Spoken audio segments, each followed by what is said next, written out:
بسم اللہ الرحمن الرحیم۔ السلام علیکم ورحمۃ اللہ وبرکاتہ۔ میں ہوں محمد سائم فدا، اور آج کی اس ویڈیو میں ہم جانیں گے حضرت صالح علیہ السلام کے حالات زندگی کے بارے میں، اور ہم جانیں گے کہ حضرت صالح علیہ السلام کی اونٹنی کا کیا ماجرا تھا۔ ویڈیو مزید دیکھنے سے پہلے ہمارے چینل کو سبسکرائب کریں اور بیل آئیکن پر لازمی کلک کریں تاکہ انفارمیشن سے بھرپور ہماری تمام ویڈیوز آپ تک بر وقت پہنچتی رہیں۔ قوم عاد کی تباہی کے بعد اللہ عز و جل نے قوم سمود کو ان کا جانشین مقرر کیا۔ قوم سمود قبیلہ حجاز اور تبوک کے درمیانی مقام الحجر کے رہنے والے تھے۔ قوم سمود کا نام ان کے سردار سمود کے نام پر پڑا، جو ارم بن سام بن حضرت نوح علیہ السلام کی اولاد میں سے تھا۔ جب قوم عاد مر مٹی تو اللہ عز و جل نے ان شہروں میں قوم سمود کو آباد کیا۔ اللہ عز و جل نے قوم سمود کو وافر مقدار میں مال و اولاد عطا کی۔ قوم سمود کی عمریں کافی لمبی ہوتی تھیں۔ پہلے وہ مٹی کے کچے مکانوں میں رہتے تھے، لیکن وہ مکان ان کے فوت ہونے سے پہلے ہی بوسیدہ ہو جاتے۔ پھر انہوں نے پتھروں کو تراش کر اپنے مکان بنائے۔ اللہ عز و جل نے پتھروں کو ان کے ہاتھوں میں موم کر دیا تھا، لیکن قوم سمود بجائے شکر خداوندی بجا لانے کے بت پرستی اور غرور جیسی برائیوں میں مبتلا ہو گئے اور زمین پر فساد برپا کیا۔ اللہ عز و جل نے ان لوگوں کی ہدایت کے لیے اپنے ایک بہت پیارے نبی حضرت صالح علیہ السلام کو مبعوث فرمایا۔ قوم سمود اونچی نسب میں سے تھے، جبکہ حضرت صالح علیہ السلام ایک متوسط گھرانے سے تعلق رکھتے تھے۔ آپ علیہ السلام نے انہیں دعوت توحید دی اور ان کی اصلاح میں لگے رہے، یہاں تک کہ آپ بڑھاپے کو پہنچ گئے، لیکن سوائے چند خوش نصیب افراد کے کسی نے آپ کی بات نہ سنی۔ جن لوگوں کو ایمان کی دولت نصیب ہوئی ان کا تعلق بھی غریب گھرانوں سے تھا۔ آپ نے قوم سمود کو بہت ڈرایا دمکایا، لیکن ان پر کوئی اثر نہ ہوا، بلکہ قوم سمود نے تکبر میں آ کر آپ علیہ السلام سے معجزہ طلب کیا، جس کا قرآن پاک میں کچھ اس طرح ذکر ملتا ہے، ورنہ لاؤ ایک معجزہ اگر تم سچے ہو۔ انہوں نے حضرت صالح علیہ السلام سے کہا کہ عید کے دن آپ ہمارے ساتھ چلیں، آپ اپنے رب کو پکاریں اور ہم اپنے معبودوں کو پکاریں گے۔ اگر آپ کا رب آپ کی بات سن لے تو ہم بھی آپ کی دعوت قبول کر لیں گے، وگرنہ اگر ہمارے معبود ہماری بات سن لیں تو آپ کو ہمارے تابع ہونا پڑے گا۔ آپ علیہ السلام نے ان کی شرط منظور کر لی اور ان کے ساتھ چل دیے۔ انہوں نے اپنے بتوں کے قریب ہو کر خوب دعا کی، لیکن حق بھی جواب نہ ملا اور وہ بہت سخت شرمندہ ہوئے۔ ان کے لیڈر نے سامنے پہاڑ کی طرف اشارہ کرتے ہوئے کہا کہ اگر آپ اس پہاڑ کی اس چٹان سے ایک اونٹنی نکال دیں تو ہم آپ کی دعوت قبول کر لیں گے۔ اس کے ساتھ ساتھ انہوں نے اونٹنی کی چند خصوصیات بھی بتائیں کہ فلاں رنگ کی ہو، لمبی ہو اور حاملہ ہو۔ حضرت صالح علیہ السلام نے ان لوگوں سے عہد لیا کہ اگر وہ معجزے کو دیکھ لیں گے تو ایمان لے آئیں گے۔ پھر آپ علیہ السلام اپنی عبادت گاہ کی طرف تشریف لے گئے، جہاں پر آ کر آپ نے اپنے اللہ عز و جل سے اس معجزے کے بارے میں دعا کی۔ اللہ عز و جل نے چٹان کو حکم دیا تو چٹان سے ایسی لمبی اور حاملہ اونٹنی نکل آئی جس کا وہ لوگ مطالبہ کر رہے تھے۔ اس عظیم الشان معجزے کو دیکھ کر ان کا لیڈر، جس کا نام جداخ تھا، اسی وقت ایمان لے آیا اور اس کے ساتھ چند اور لوگ بھی ایمان لے آئے، لیکن قوم سمود کے مذہبی لیڈروں نے اپنی قوم کو حضرت صالح علیہ السلام پر ایمان لانے سے روکے رکھا۔ حضرت صالح علیہ السلام کی وہ اونٹنی اور اس کا بچہ قوم سمود کے ساتھ رہنے لگے۔ وہ اونٹنی ہر دوسرے روز پانی پیتی تھی۔ جب بھی اس کے پانی پینے کی باری آتی تو وہ کنویں کا سارا پانی پی جاتی۔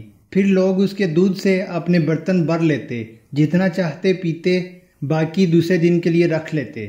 قبیلے سمود کے تمام جانور اس اونٹنی سے خوف کھاتے تھے۔ جب اونٹنی وادی کی طرف جاتی تو تمام جانور وادی سے نکل کر وادی کے کنارے کی طرف چلے جاتے، اور جب اونٹنی وادی کے کنارے کی طرف جاتی تو تمام جانور بھاگ کر وادی کے اندرونی حصے کی طرف چلے جاتے۔ الغرض یہ اونٹنی قوم سمود کے لیے ایک بہت بڑی آزمائش تھی۔ وہ لوگ اس اونٹنی سے کافی تنگ تھے۔ قوم سمود کو 2 عورتوں غنیرہ اور بنت المختار نے اونٹنی کو قتل کرنے کا مشورہ دیا، بلکہ پوری قوم کو اس بات پر بہت زیادہ ابھارا کیونکہ ان 2 عورتوں کے پورے قبیلے میں سب سے زیادہ جانور تھے، اس لیے انہیں اس اونٹنی سے بہت زیادہ تکلیف تھی۔ ان عورتوں نے قدار اور اس کے 9 ساتھیوں کو اس بات پر راضی کر لیا کہ وہ اونٹنی کو قتل کر دیں گے۔